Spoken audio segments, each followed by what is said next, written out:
L'année 2018 s'annonce positive pour la croissance. On voit que dès 2017, on a retrouvé une croissance vigoureuse, après plusieurs années de croissance faible, c'est-à-dire qu'on avait une croissance qui stagnait autour de 1%. En 2017, on devrait avoir une croissance de 1,8% et cette tendance devrait se poursuivre pour 2018 et 2019, alors avec des petits aléas, c'est-à-dire que 2018, on devrait être plutôt autour de 1,7% et 2019, 1,9%, mais on est dans une trajectoire de reprise robuste, solide, alors pas non plus extraordinairement forte, mais quand même qui reste vigoureuse et portée par des éléments qui sont solides, notamment le fait qu'on est dans un cycle de reprise européen. On retrouve un sentier de croissance un peu partout dans les pays européens, sachant que c'est nos principaux partenaires commerciaux. Ça permet aussi d'avoir notamment un moteur pour les exportations françaises. Et donc, on voit qu'on a fait d'entraînement des pays européens les uns sur les autres. Donc ça, c'est le point,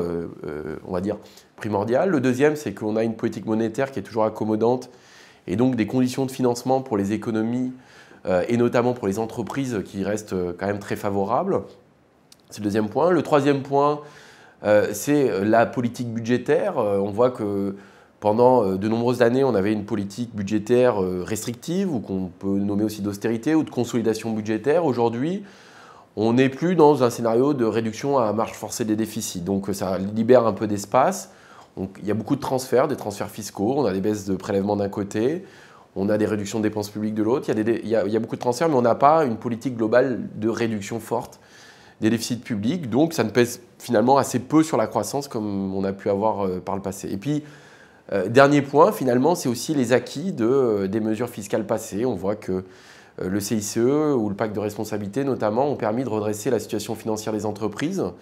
Et désormais, les taux de marge sont à des niveaux relativement élevés, notamment pour le secteur exportateur. Donc on voit qu'on a des éléments favorables du côté des entreprises. Et donc ces éléments-là sont des éléments positifs pour l'avenir, notamment pour la compétitivité française. Donc tout ça permet de penser qu'on n'est pas juste sur un feu de paille d'une croissance qui serait repartie, mais quelque chose de plus robuste et de plus solide. Et tout ça est en plus vérifié par les enquêtes de conjoncture qui montrent un sentiment de confiance élevé de la part des chefs d'entreprise dans un peu tous les secteurs, y compris dans la construction, qui était un peu le point noir ces dernières années, y compris dans l'industrie, qui est aussi un moteur des exportations. Donc tout ça est quand même relativement solide et favorable.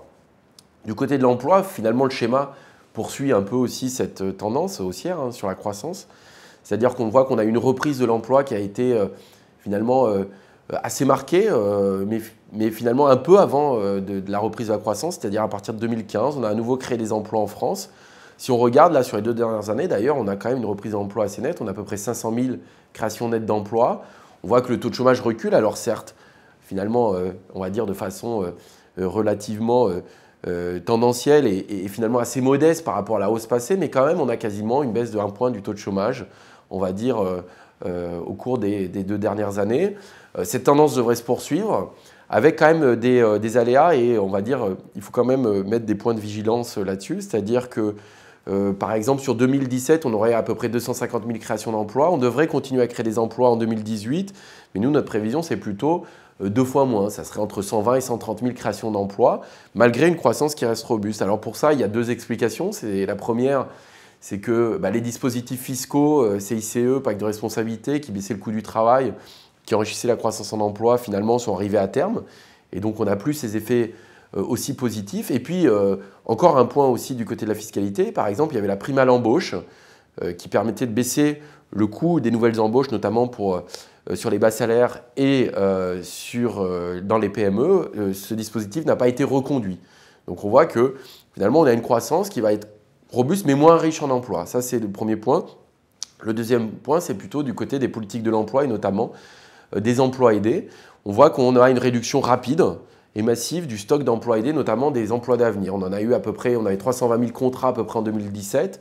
On devrait en avoir que 200 000 en 2018 et donc ça devra peser aussi sur la trajectoire du chômage. Donc on voit que si le taux de chômage sur l'année 2017 a baissé à peu près d'1,5 point, pour finalement 2018, malgré une croissance à peu près identique, on devrait avoir une baisse du taux de chômage de 0,2 points seulement, c'est-à-dire qu'il baisse mais de façon assez faible et on n'est pas non plus complètement à l'abri en raison des aléas économiques, conjoncturels, qui puissent avoir même une remontée du taux de chômage. Nous, on l'a estimé à peu près à 30% en 2018. Donc ça veut dire quand même que Notre scénario le plus probable, c'est une baisse du taux de chômage, mais attention, il y a quand même des risques qui ne sont pas totalement négligeables, qui sont liés notamment au fait qu'on a eu des réductions assez rapides de certains dispositifs fiscaux, et puis ces politiques d'emploi aidé. Donc globalement, on va dire un scénario de conjoncture favorable, une croissance favorable, mais en revanche, une baisse du taux de chômage qui sera présente, des créations d'emplois, mais quand même finalement relativement faible au regard de la reprise économique, et c'est là-dessus qu'il faut surtout être vigilant.